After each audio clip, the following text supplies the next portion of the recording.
Hi everyone, I apologize for the slightly unconventional video. I am sitting in the hallway of a hotel in Hershey, Pennsylvania, where I'm on a trip with my family, but I wanted to make sure that I gave you guys the background and introduce you to my educational philosophy.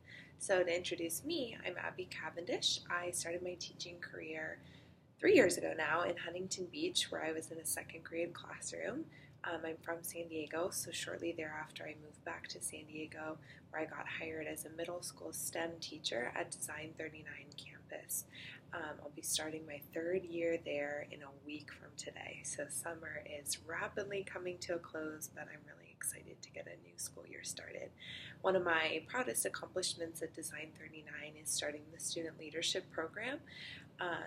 That kind of ties right into my leadership philosophy. I've always had a passion for taking on leadership roles as well as empowering others to take on those roles.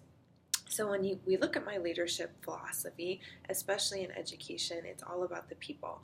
I believe that to be a successful leader, no matter what your role is, whether you're a teacher, administrator, or district liaison, you have to form those relationships first. I also think that it's important to go slow to go fast. It's my instinct and in my personality to kind of jump right into the work. But what I found is when you take the time to form relationships and let those really develop and get to know your constituency, the work is more powerful and more effective. When you know who you're leading, you can help support and provide resources that the people really need to help them become the best version of themselves. So, what this looks like in terms of evidence and action, it's time set aside to form those relationships and prioritizing time to really build on the people that you're working with and the team that you have around you. As a school leader, one of the things I would enforce is an hour of collaboration time every morning.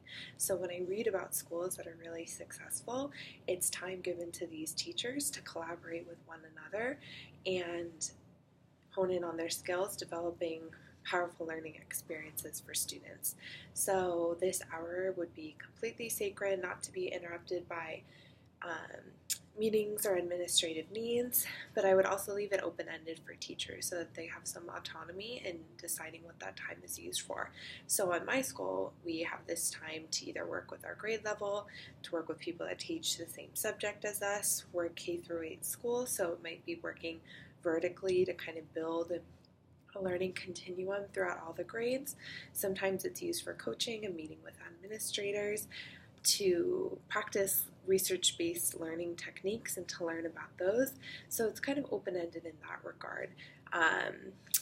This might also be time for teachers to give feedback on the needs of the school. So this is an important time because it would help drive professional development that we have during the school year and might lead to trainings like analyzing data to better inform practices and incorporating technology in the classroom.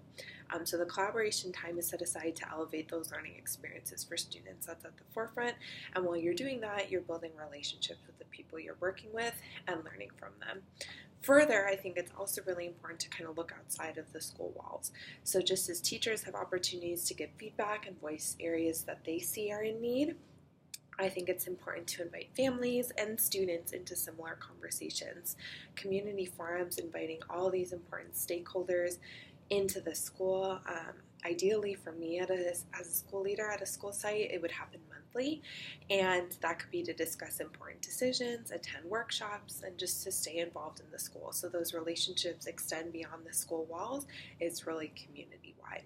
So ultimately, the goal for me as an educational leader is to learn from my coworkers and community to inspire them to do their best work in support of the students. Thank you for listening. Look forward to the feedback.